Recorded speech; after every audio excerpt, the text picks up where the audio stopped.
lahat mga buddy. Magandang gabi dahil alas 9 ng gabi ngayon dito sa Oman. Naisip ko na mag-gym or magbuhat. Kung makikita nyo sa aking likuran, ayan. Yan ang aming mini gym. Yan. Yan ang aming mini gym. DIY. DIY lang po siya. Yan. Amazing! Ginawa na siya ng aking kasama dito sa trabaho. Yan. Diba ang galing? Kahit pa paano nakakapag-exercise kami dito, nakakapagbuhat. Para man matunaw ang aming mga taba. So ayan mga buddy, nakita nyo naman ang aming DIY na mini gym. Alam nyo mga buddy, naisip ko na magbuhat ngayong araw dahil medyo lumalaki na tayo, tumataba na tayo. Actually, nung dumating ako dito sa Oman, hindi naman talaga ako ganito kataba. Na kumbaga hindi lang tayo batak sa trabaho, hindi lang tayo pagod sa trabaho, hindi tayo masyadong pinapawisan, kaya medyo lumubo yung ating katawan. Kaya ngayon naisip ko na magbuhat para kahit papano yung mga taba-taba naman natin sa katawan mga body ay mapalitan ng kahit konting muscle lang. Hindi naman totally na magpapalaki tayo ng katawan. Kumbaga magbubuhat lang tayo para kahit paano ay mabawasan yung ating taba sa katawan, no? Naisip ko itong gawin para rin sa akin, para sa kalusugan, no? Medyo hinihingal na tayo, konting lakad lang mga body, pagod na agad tayo, hinihingal na agad tayo. Kaya naisip ko ito magbuhat at simulan tong aking routine na magbuhat. Sana samahan nyo akong bago ako umuwi ng Pinas. Sana mag-improve ba yung ating katawan at sana mapalitan yung ating mga taba na kahit konting muscle lang para sa gayon ay may okay naman yung ating resistensya pag uwi natin ng Pinas. Tara mga buddy, samahan nyo ako. So ayan mga buddy, umpisahan na natin to para matapos na. Ngayon, isi-set up natin tong ating dumbbell. Yan. Ito, itong isang plate na to ay 2.5 kilos siya. Wow! 2.5 kilos. Isasalpak natin to ngayon dito. And then, dadagdagan natin ngayon ng isa pang piraso nito. Na ito naman ay 1.250 kilogram. Yan. Amazing! Yan mga buddy. Salpak natin yan. So, ayan mga buddy, pinagsama natin yung 2.5 at saka isang 1.5 kg. So, total ay 3.75 kg. So, dalawa nito, kaya pinagsama natin dalawa, so total 7.5 kg. Ayan, makikita nyo. So, umpisahan na natin to buddy. Sa basic lang tayo na mag-una, no?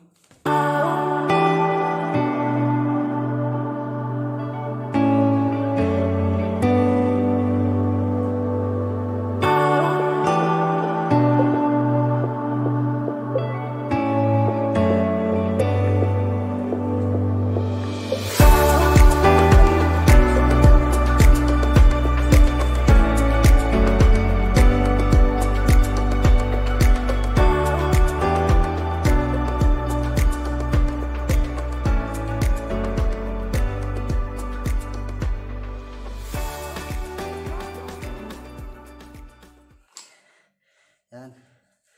12 lang muna para hindi baka mabigla yung ating braso at hindi natin kayanin. Alam mo na mahirap na ma-injury. Uwi tayo ng Pinas na may injury, mahirap naman yun. Ngayon naman mga buddy, pagsasabayan natin naman silang dalawa, no? Para balanse pa rin ang ating pagbubuhat.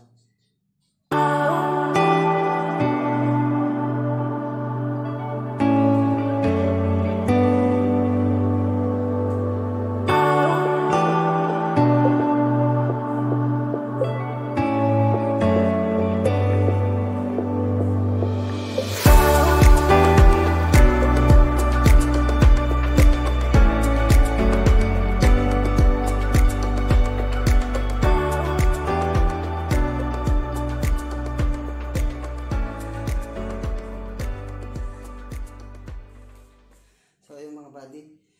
Yung pinagsabay natin pagbubuhat, tig 20 lang sila parehas. So, wow! Bigla yung ating katawan, yung ating braso. Kaya tig 20 lang muna.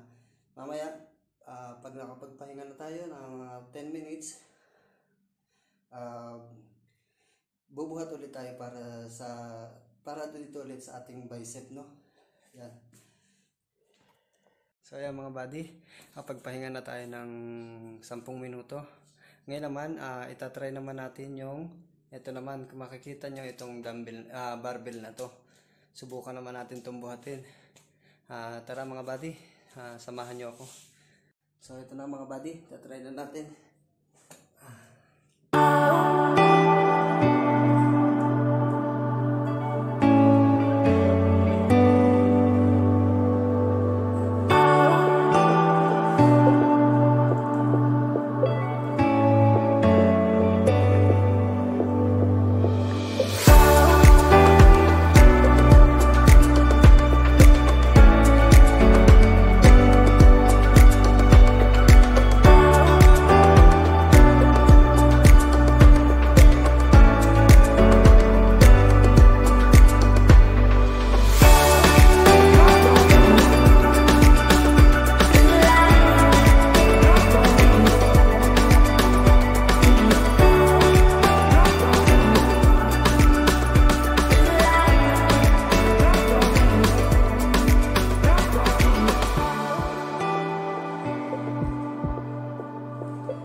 So yung mga buddy, no? 24 lang yung ginawa natin kasi medyo bumibigat na. Kaya baka naman mapwersa yung ating braso at delikado. Yun ang iniiwasan natin na ma-injury tayo, di ba? Kaya mas maganda na yung paunti-unti, at least nakakapagbuhat tayo. Di ba mga buddy? Kaya pahinga muna tayo ulit ng 10 minuto, tapos yun, balik ulit tayo. Ayun mga buddy, tapos na tayo magpahinga ng 10 minuto. Ngayon naman, gagawin naman natin ay magpo-push up naman tayo. Yan. Tara mga buddy, samahan nyo ako mag-push up.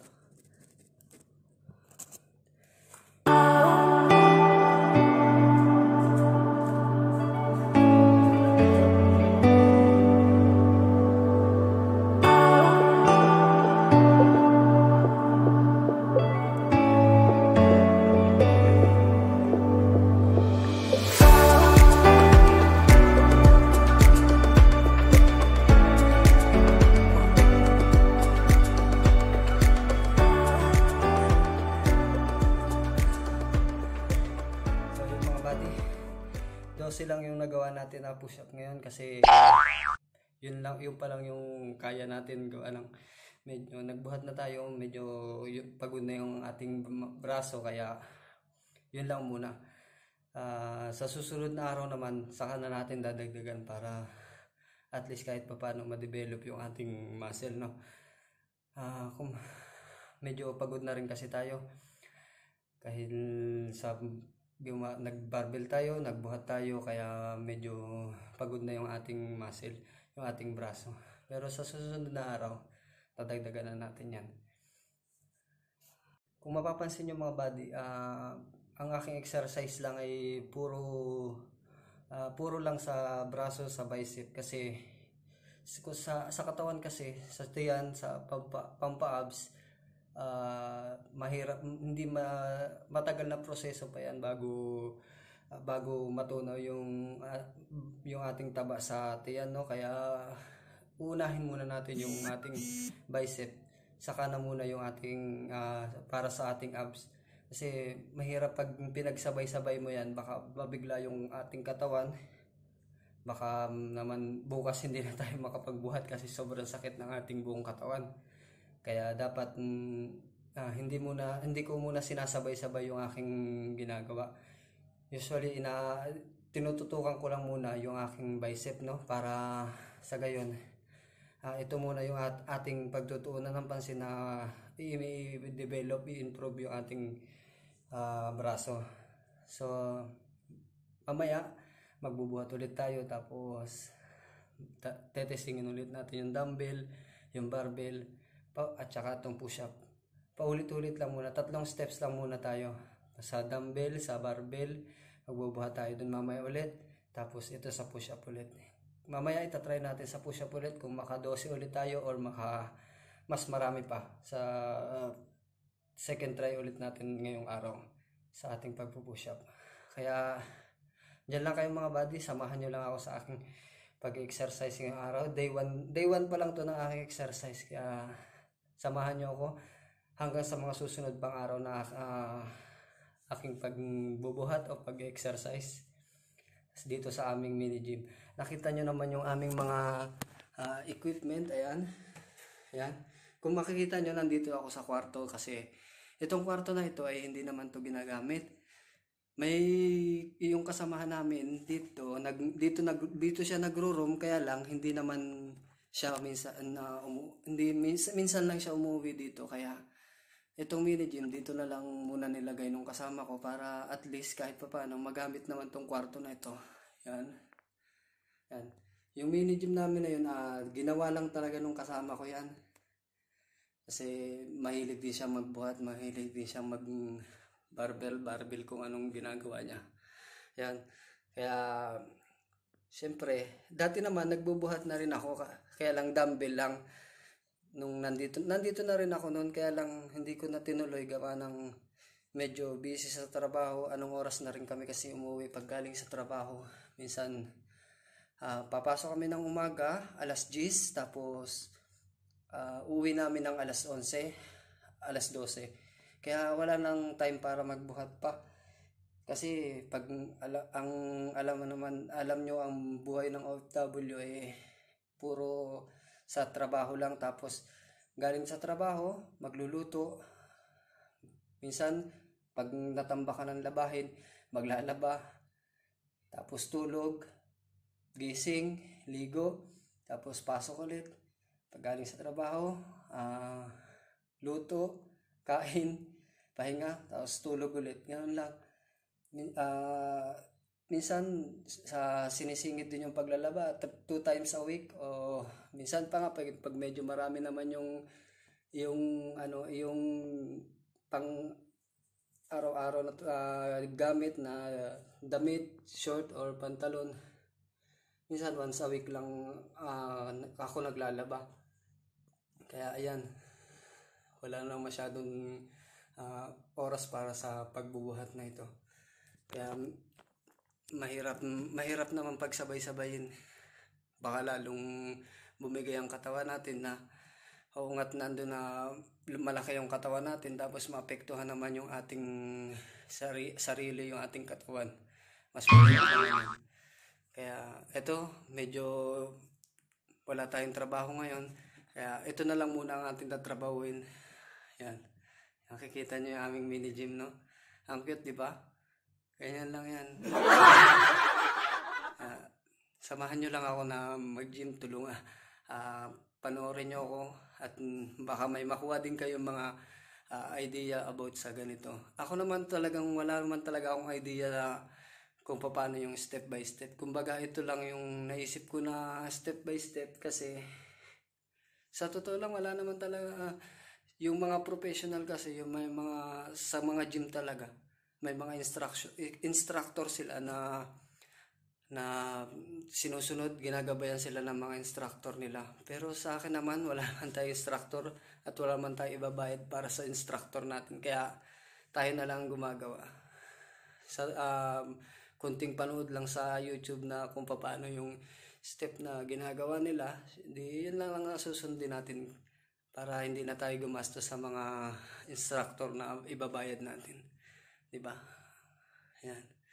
So, ito, pahinga muna tayo mga 5 minutes pa na pahinga. Tapos, start na ulit tayo. Ang gagawin naman natin, dadagdagan naman natin mamaya yung ating dumbbell. Dadagdagan natin 25 ulit. So, 2.5 yung idadagdag natin magkabilaan. Tapos ang gagawin natin, parehas nating dadagdagan, palitan ulit. Yung kung makikita nyo kanina, nung nakatayo ako, ganun ang gagawin natin sa susunod nating steps. So, ayan. Sige, pahinga muna ako mga buddy. Yan lang kayo. So, ayan mga buddy. Tapos na tayo magpahinga ulit ng 10 minuto. Kaya, ngayon naman, set up naman natin ngayon yung ating dumbbell. Nadagdagan naman natin siya ng 1.25 bawat side. So, ang idadagdag natin sa isang dumbbell ay 2.5 kg. Yan. So, ito, i-set up na natin yung ating dumbbell. Yan, kung makikita nyo. Yan. Ito, isa nito ay 2.5. Ayan. Paano ba? Yan. Yan. Hindi masyadong makita. Yan, 2.5. 1.25 yung isang peraso nito. So, dagdag natin yan dyan.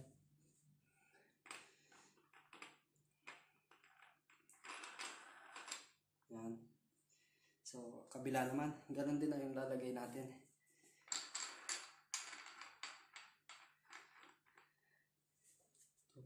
Din.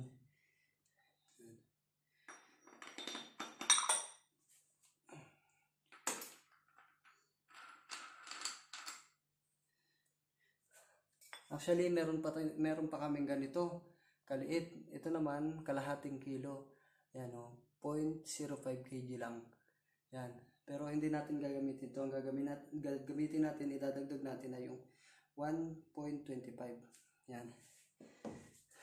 So, ganun ulit yung gagawin natin. Sa isa, dalagyan natin ng 1.25 ulit. Magkabilaan. Yan.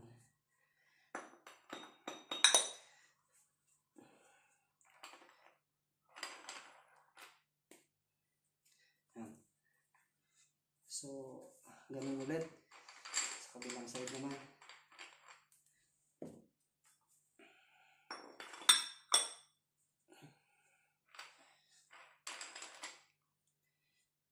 So, ito na ay ngayon, ilang kilo na to? Dalawang 2.5, so 1.25. So, 2.5 na to, tapos isang 2. So, lahat ito ay nasa 10 kilo na. Itong isang peraso nito, 10 kilo. Yan. So, bubuhatin din natin ito. Amazing! Naman, parehas. So, ang bubuhatin natin ngayon ay 20 kg. Yan. Ito. 20 kg na yung bubuhatin natin ngayon. 10 kg dito, 10 kg naman dito. Yan. So, ayan na. Umpisa na tayo mga bata.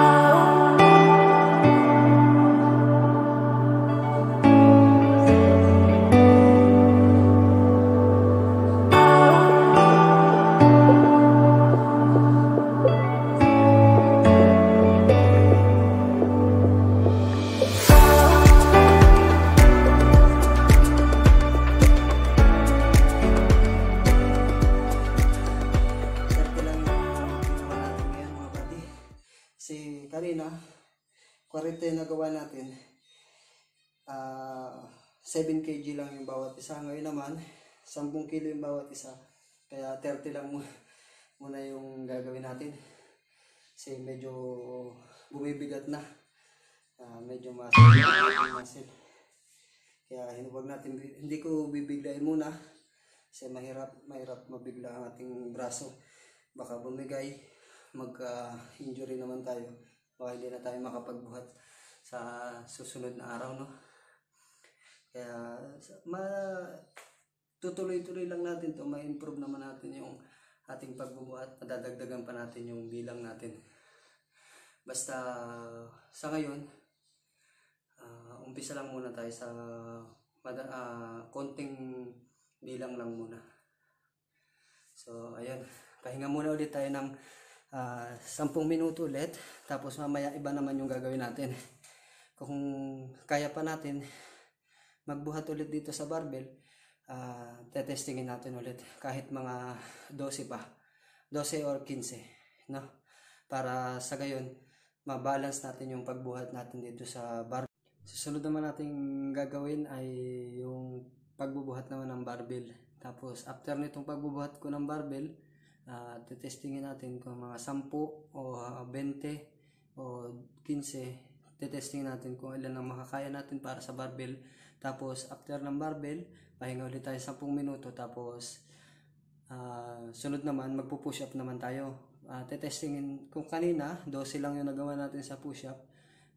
Tetestingin naman natin na mas malampasan pa, o kung hindi man 12 lang ulit yung gagawin natin. Tapos sa susunod na araw na lang ulit yung dagdag natin sa ating mga gagawin, no? Para hindi naman tayo mabigla, kasi alam naman sa mga nagbubuhat, nagji-gym diyan, unang araw talagang sasakit yung mga muscle mo, yung mga laman, mga kasukasuan mo, kasi kumbaga nabugbog siya. Hindi na, ayoko naman na pwersahin yung aking braso na sagad-sagarin yung pagbubuhat ngayon, kasi baka bukas naman paggising ko hindi ko na maigalaw yung aking mga braso. Hindi na ako makabangon sa sobrang sakit. Pero sabi nga nila, pag nagbuhat ka, halimbawa nagbuhat ka ngayon, dapat ibuhat mo ulit kinabukasan. Kahit sobrang sakit ng iyong mga laman, ng mga braso mo, ng iyong mga buto-buto, kahit sobrang sakit yan, kailangan mo siyang sundutin o ibuhat ulit para mawala siya. Kahit sobrang sakit, kaya dapat tiisin para mawala talaga, totally na mawala yung sakit na nararamdaman mo sa iyong mga laman. Yun ang sabi nila. Pero tinry ko na rin dati na magbuhat. Nagbuhat ako ngayong araw, tapos kinabukasan ang sakit talaga ng aking mga laman-laman. Tapos hindi ko na inulit hanggang sa tumagal yung sakit ng aking mga laman, siguro mga 1 linggo. Yan, ganyan. Pero sabi nila, dapat para hindi mo maranasan yung ganong katagal na sakit, dapat kinabukasan ibuhat mo ulit para masundot siya, mawala yung sakit ng mga laman mo. Hanggang sa after 2 days or 3 days, hindi mo na mararamdaman yung sakit ng braso mo, ng mga laman-laman mo. Hanggang sa tuloy-tuloy na. Hanggang sa kahit araw-araw ka nang magbuhat, hindi na siya sasakit. Kumbaga, kailangan mo lang siyang ipahinga. Kasi sa napanood ko, dapat pag nagbuhat ka, hindi yung araw-araw, kasi mabibigla yung laman mo. Baka naman hindi lumaki yung muscle mo. Kumbaga, baka mabigla siya na kung anong mangyari sa muscle mo. Dapat pag nagbuhat ka ngayon, bukas buhat ka ulit para mawala yung sakit. Tapos kailangan ipahinga mo muna siya ng mga 1 o 2 araw para yung muscle mo makapagpahinga rin siya, para sa susunod na buhat mo okay na ulit yung muscle. Ganon yung sa napanood ko. Kaya yun lang din yung sinusunod ko sa base sa napanood ko sa YouTube. Kaya yun. So, dyan lang kayo mga buddy. At mamaya-maya, after 5 minutes, magbubuhat na tayo. Sa barbell naman ulit tayo. So, ayan mga buddy. Tapos na tayo magpahinga ng 10 minuto. Ito naman ang gagawin ko ngayon. Magbubuhat naman ako ng barbell. Tara, sabahan niyo ako magbuhat.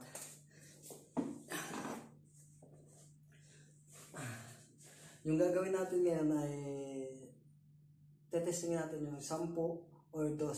Kung kakayanin pa natin na dadagdagan pa natin para at least nadagdagan yung ating pagbubuhat ngayong araw, kung ilan yung makakaya natin para dito sa barbell na to.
So ayun mga buddy.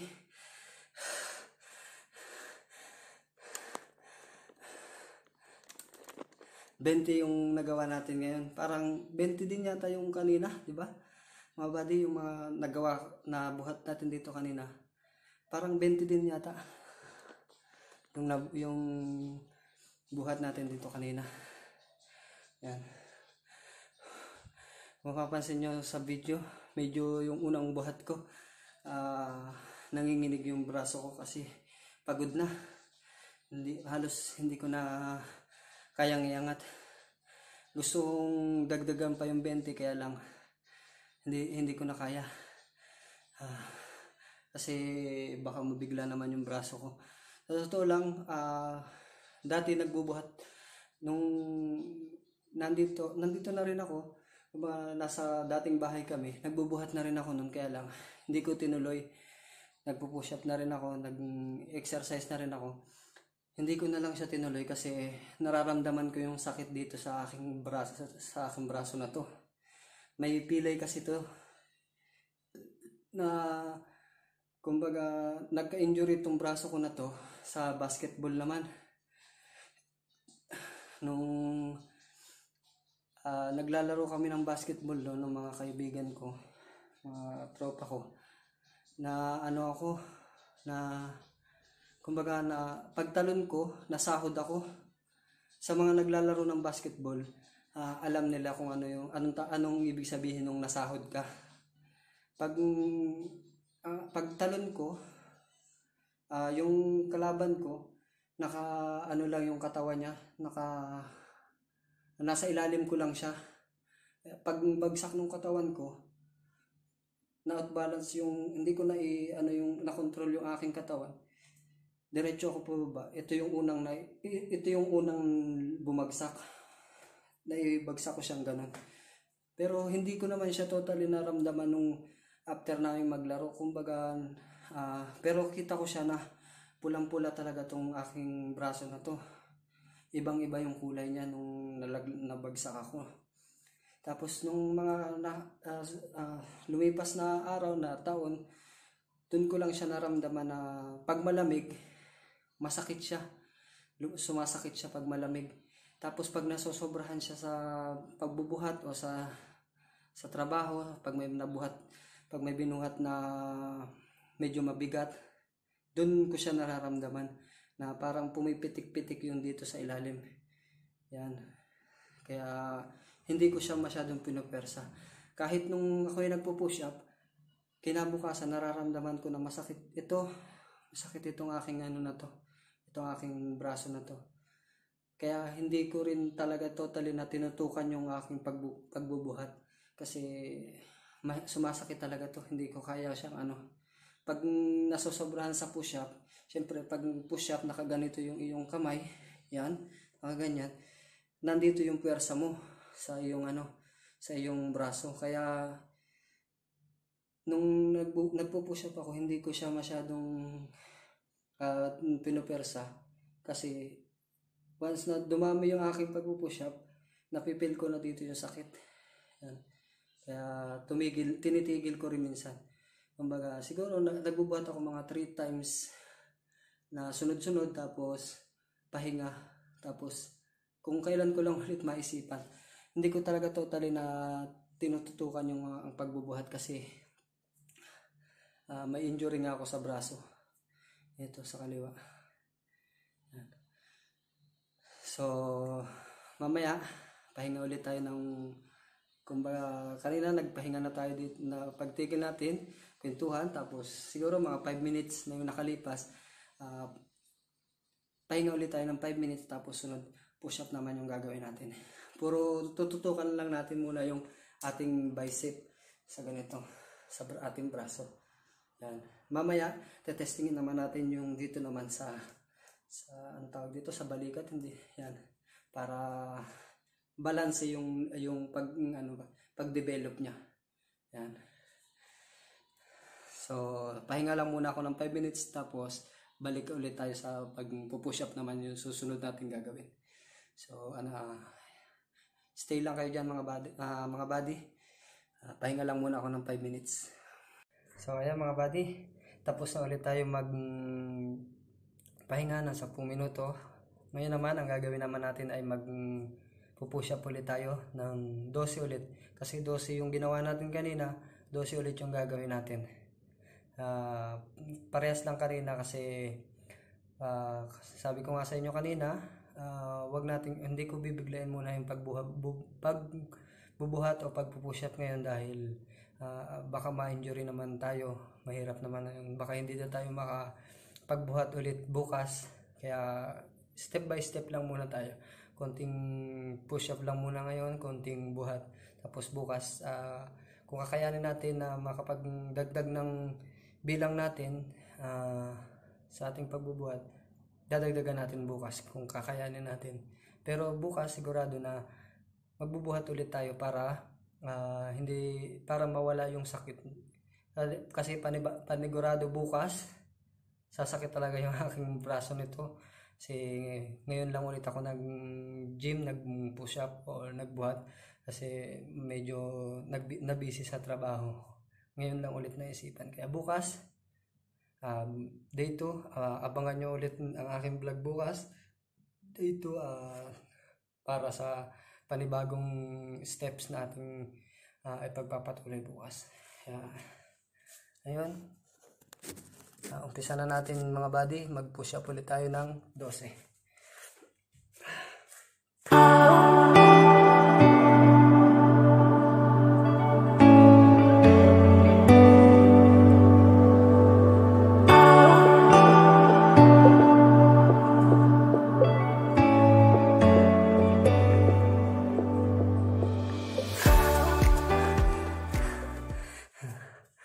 Lang talaga yung kaya natin mga buddy. Medyo pagod na ang ating braso. Kaya hindi ko na rin kaya masyadong iangat. Kaya yun. Pahinga lang ulit naman tayo ng 5 minutes lang.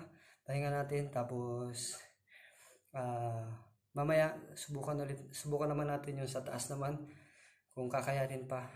Tapos yun. Kung hindi na kaya, last na natin mamaya yung ipapakita ko sa inyo. Tapos bukas naman natin ulit itutuloy. Yan.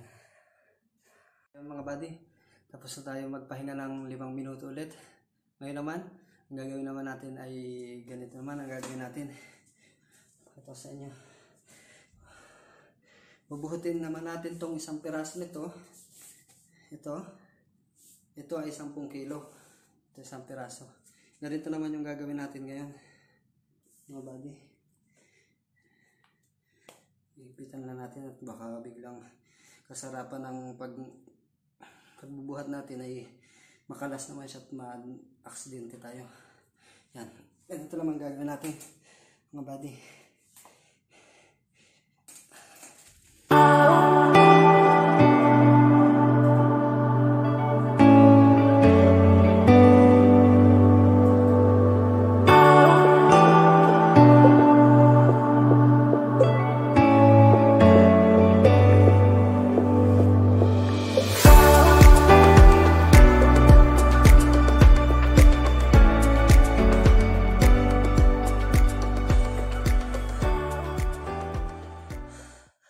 So ayan mga buddy, 20 lang yung nagawa natin ngayon sa ating para sa ating likuran.